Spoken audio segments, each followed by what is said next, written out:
আসসালামু আলাইকুম। মহার্ঘ ভাতা কার্যকর 1 জুলাই 2025 হতে। বেসরকারি শিক্ষকরা কি মহার্ঘ ভাতা পাবেন? হ্যাঁ, অবশ্যই পাবেন। বেসরকারি শিক্ষক কর্মচারীরাও মহার্ঘ ভাতা পাবেন। তবে মহার্ঘ ভাতা প্রথম থেকে নবম গ্রেড পর্যন্ত 15% বা শতকরা 15% বৃদ্ধি পাবে।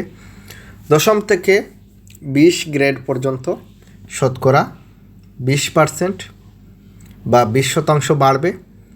আগের 5% প্রণোদনা বাদ যাবে, অর্থাৎ আমরা আগে যে 5% প্রণোদনা পেয়েছি, সরকারি কর্মকর্তা কর্মচারী, বেসরকারি শিক্ষক কর্মচারী সকলের এই 5% প্রণোদনা বাদ যাবে। অর্থাৎ আগেকার যেটি পেয়ে গেছেন সেটি থাকবে, নতুন করে আর কোনো ধরনের প্রণোদনা দেওয়া হবে না। প্রণোদনা এর পরিবর্তে মহার্ঘ ভাতা কার্যকর হবে 1 জুলাই 2025 সাল থেকে। সরকারি কর্মকর্তা কর্মচারীদের নতুন হারে মহার্ঘ ভাতা দেওয়ার সিদ্ধান্ত চূড়ান্ত হয়েছে। এরই ধারাবাহিকতায় আগামী 1 জুলাই থেকে নতুন হারে মহার্ঘ ভাতা পাচ্ছেন সরকারি কর্মকর্তা কর্মচারীরা। বৃহস্পতিবার 22 মে এমন সিদ্ধান্ত চূড়ান্ত করেছে অর্থ মন্ত্রণালয়।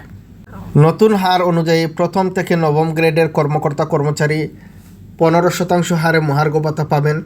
পাশাপাশি দশম থেকে 20 গ্রেডের কর্মচারী বা কর্মকর্তারা, বিশেষ করে এই গ্রেডে কিন্তু কর্মচারীরা বা কর্মীরা থাকেন, 20% হারে মহার্ঘ ভাতা পাবেন। এতে সরকারের বাড়তি ব্যয় হবে প্রায় 7,000 কোটি টাকা।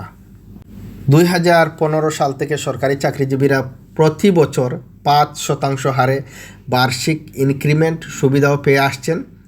এর পাশাপাশি 2023-24 অর্থ বছর থেকে বাড়তি 5% বিশেষ প্রণোদনা সুবিধা দেওয়া হচ্ছে সরকারি কর্মকর্তা কর্মচারীদের।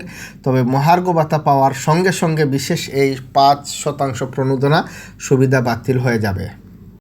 সাথে সাথে এমপিওভুক্ত শিক্ষক কর্মচারী, অর্থাৎ বেসরকারি এমপিওভুক্ত শিক্ষক কর্মচারী বৃন্দও এই আওতাভুক্ত হবেন, অর্থাৎ এই মহার্ঘ ভাতার আওতাভুক্ত হবেন।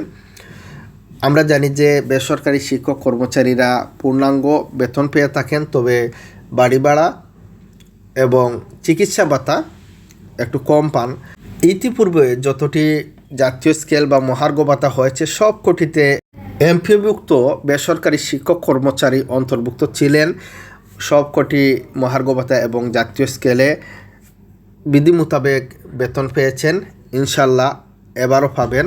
সবার জন্য শুভকামনা। আল্লাহ হাফিজ।